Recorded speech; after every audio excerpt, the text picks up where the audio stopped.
ونصلی علی رسولہ الکریم اما بعد۔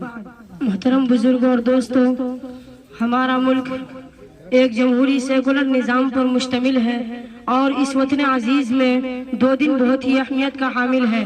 دونوں کی تاریخی داستان بہت ہی درخشاں و تابناک ہے۔ دونوں ہم ہندوستانیوں کو اس بات کی طرف اشارہ کرتا ہے کہ وہ اپنے وجود و وقار اور اپنی جمہوریت کو کالعدم مت ہونے دینا اور اسے باقی رکھنے میں تن من دن کی بازی لگا دینا، اپنی جانوں کو قربان کر دینا، مالوں کو اس راہ میں نچھاور کر دینا، کیونکہ یہ بہار اور یہ جشن کا دن ایک دو دن احتجاج کر کے حاصل نہیں ہوا ہے، اور نہ ہی 10 یا 5 سال جنگ کرنے سے ملا ہے، اور نہ ہی 10,000 یا 5,000 جانے جامی شہادت پینے سے ملا ہے، اور نہ ہی اس راہ میں صرف مالوں کو صرف کرنے سے ملا ہے، اور نہ ہی اس راہ میں مالوں کو صرف کرنے سے ملا ہے، بلکہ یہ آزادی اور یہ جمہوریت کا دن، اس کی خوشی بہت ہی طویل عرصہ کے قد و کاوش، جاں افشانی، جان و مال کی قربانی اور اس ملک کو آزادی دلانے کے جوش و جذبے سے یہ دن ہم لوگوں کو نصیب ہوا ہے۔ نہیں تو آج بھی ہم لوگ انگریزوں کے غلامی میں زندگی گزارتے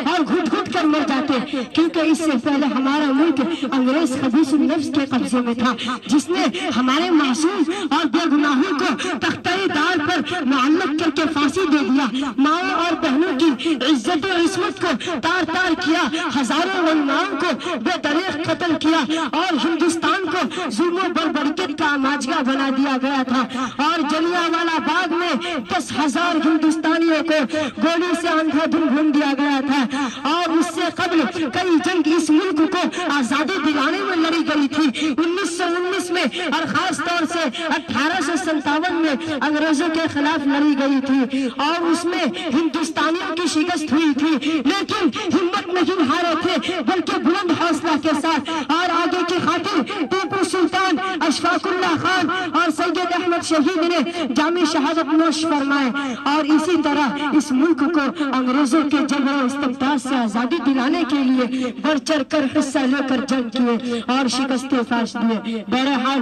اس جنگ میں مولانا ابوالکلام آزاد، پنڈت جواہر لال نہرو، عبدالغفار اور سبھاش چندر بوس، ان جیسے لوگ اس میدان میں آئے اور اس ہندوستان کو انگریزوں کے جبر و استبداد سے آزادی دلانے کے لیے بڑھ چڑھ کر حصہ لیں گے۔ بہرحال اس جنگ میں مولانا ابوالکلام آزاد، پنڈت جواہر لال نہرو اور عبدالغفار، ان جیسے لوگ اس میدان میں آئے اور اس ہندوستان کو انگریزوں سے آزادی دلائی۔ اور قابل ذکر بات یہ ہے کہ سب سے پہلے اس ملک کا جھنڈا 1929 میں بنایا گیا تھا، اور 26 جنوری 1930 میں لاہور کی سرزمین میں مہاتما گاندھی جی کی قیادت میں سب سے پہلا جھنڈا آزادی کے طور پر لہرایا گیا تھا، اور اسی کے مطابق ہمارے ملک میں ہر سال 26 جنوری کے دن یوم جمہوریہ کا جشن منایا جاتا ہے۔ اور 1942 کو بھارت چھوڑو آندولن شروع کیا گیا تھا، اور سبھاش چندر بوس کی قیادت میں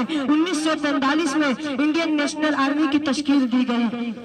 اس جہد مسلسل کو دیکھ کر انگریز کو یقین ہو گیا کہ اب ہمیں ہندوستان چھوڑ دینا چاہیے، اور آخرکار اسے یہ ملک چھوڑ کر بھاگنا پڑا، اور ہمارا ملک 15 اگست 1947 کو آزاد ہوا، اور لوگوں نے امن و شانتی کی سانسیں لی اور اپنے آپ کو آزاد تصور کیا۔ لیکن اس کے بعد ایک بڑا مسئلہ سامنے آ گیا، وہ یہ تھا کہ ہمارے ملک کا دستور کیسا ہو، جمہوریت ہو یا اقلیت، مذہبی ہو لا مذہبی، بادشاہی نظام ہو یا فوجی سرماداری نظام ہو یا سوشلزم، کیونکہ ہمارا ملک مرکب من المذاہب تھا، لیکن ان چیزوں کو بالائے طاق رکھ کر ایک کمیٹی بھیم راؤ امبیڈکر کی قیادت میں تشکیل دی گئی، اور یہی ہمارے ملک کے سب سے پہلے وزیر قانون ہے، اور ہمارے ملک کا قانون 2 سال 11 مہینے اور 18 دن کی جہد مسلسل اور عرق ریزی کے بعد تیار کیا گیا، اور 26 جنوری 1950 میں ہمارے ملک میں نافذ اور لاگو کیا گیا۔ اس لیے اس دن ہم لوگ اپنا ترنگا لہرا کر اپنی آزادی اور جمہوریت کا ثبوت پیش کرتے ہیں،